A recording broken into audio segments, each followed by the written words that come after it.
আসসালামু আলাইকুম। আমি আজকে একটি রেসিপি নিয়ে আসলাম বিকেলের নাস্তা হিসাবে। দেখুন, চিকেন চাপ তৈরি করব আমি আজকে। দেখুন, আমি বুকের অংশ নিয়েছি মুরগির। একটা মুরগির পুরাটা অংশই আমি নিয়েছি বুকের।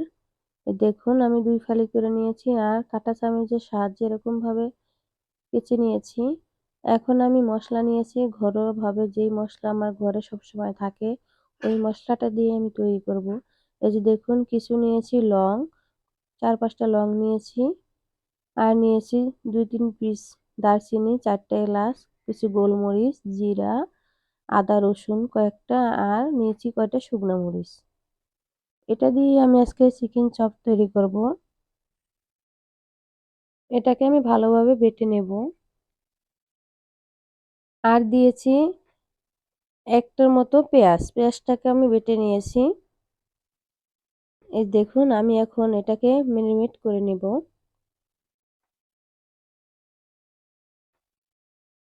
এখন আমি অল্প পরিমাণে লবণ দিয়েছি, যেটুকু দরকার অতটুকুই দিয়েছি। আর দিয়েছি পরিমাণ মতন হলুদ, আর দিয়েছি 1 ফালি লেবুর রসটা আমি দিয়েছি, আর দিয়েছি 2 চা চামচের মতো ময়দা। এটাকে আমি ভালোভাবে পুরোভাবে মেখে নেব। এই যে দেখুন, আর নিয়েছি অল্প পরিমাণে কিছু সরিষার তেল। এটা দিয়ে আমি ভালোভাবে ম্যারিনেট করে নেব। হয়ে গিয়েছে, এখন আমি তুলে নেব একটা পাত্রে। এই যে দেখুন, আমি তুলে নিচ্ছি। এটা আমি 30 মিনিটের জন্য রেখে দেব রেস্টে। রেখে দিলাম আমি 30 মিনিটের জন্য।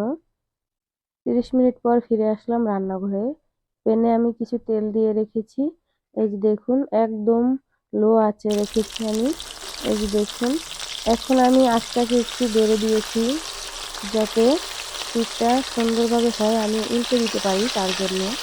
অবশ্যই লো আঁচে ভেজে নিতে হবে, না হলে উপরেরটা পুড়ে যাবে। দেখুন, আমি 5 মিনিটের জন্য ঢেকে দিয়েছি। ফিরে আসলাম 5 মিনিট পরে।